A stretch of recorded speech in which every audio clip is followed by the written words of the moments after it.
Hi there, this is Dr. Lerner at Lerner Chiropractic. Today we're going to be talking about footwear. It's really important to remember that there are 27 bones in your feet, all of which move and have different functions. When we run, walk, or hike, all these bones move, compensate for our regular gait.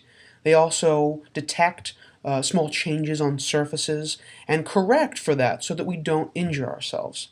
Now, because our feet move so much, there's a great likelihood that some of the bones can get stuck or not move through their full range of motion. This can cause pain in both in the feet, in the knees, also in the hips. Now, it's really important that you get your feet checked by a chiropractor. Now, some people say, well, why is that? Well, the bones in the feet can be adjusted. An adjustment is a quick thrust to a bone that is not moving properly. This allows that bone to go through its normal range of motion and the joint to kind of restore its regular function. This will decrease pain, increase blood flow to the area, and allow the feet to heal and form and function a lot better. So when we're running and walking and whatnot, we most often don't change our shoes enough. Now, some of us will have the same pair of old running shoes for years on end. Now, most of the manufacturers of the different shoes will say you should change your shoes every 6 months to a year, depending on how much you use them and how many miles you either walk or run or hike in them. And once we decide we want to change these shoes, it's also important that we take a look at the different types of shoes. And when we change different types of shoes, it's important to see how we're walking in our gait. Now, our gait does have to change when we get certain types of shoes. For example, there are these minimalistic shoes, Vibrams, also Nike Frees, Reebok has one as well. All these shoes are designed to simulate barefoot running. Now, the thing we have to remember is we have to change how we run when we run barefoot.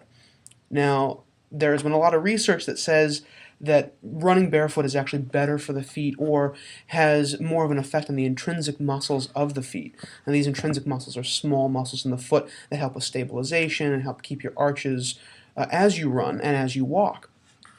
But when we wear shoes like these, we tend to run heel to mid-stance to toe off. Right? That's the normal way we run.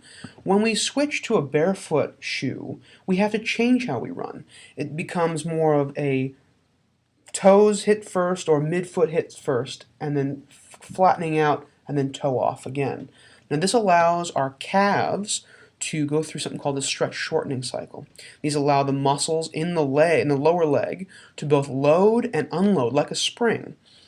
This is a more efficient way of running, but it also can increase the pressures within the muscles themselves, tendons and ligaments. So we really have to make sure that we train to run in these shoes.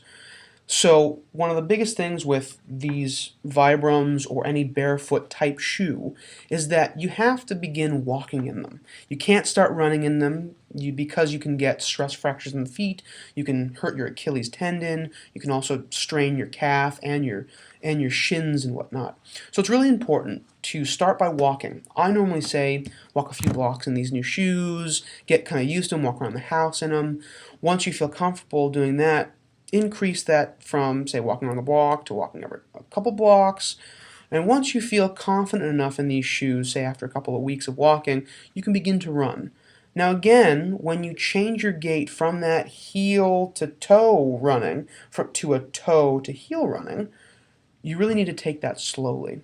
So I say never run more than about a mile in these kinds of shoes. This is a great way of training to run in that new manner, that toe to heel running. So what I tend to do is I run about a mile in these, and when I do my long distance run or run out on the hills and whatnot, I switch to these or a shoe that's a bit sturdier, has more padding. I'm still doing that toe to heel running, but it's more padding and I keep my feet a little more protected for longer. It's also important that once you start running in these kind of shoes that you do get your feet adjusted. Now, the bones in the feet will be moving quite a bit as you run in these, and the different stresses on the feet will cause the muscles, those intrinsic muscles I was talking about earlier, to kind of take over and pull on these bones differently. So it is important to make sure that you keep your feet healthy by seeing a chiropractor for ankle and foot adjusting. Same thing with when you get orthotics or really any new shoe that you're trying out. It's very important to get your feet adjusted because your feet are used to the older shoes that you've had or how you've been walking for the last anywhere 6 months to a year. So with that, enjoy running and see your chiropractor.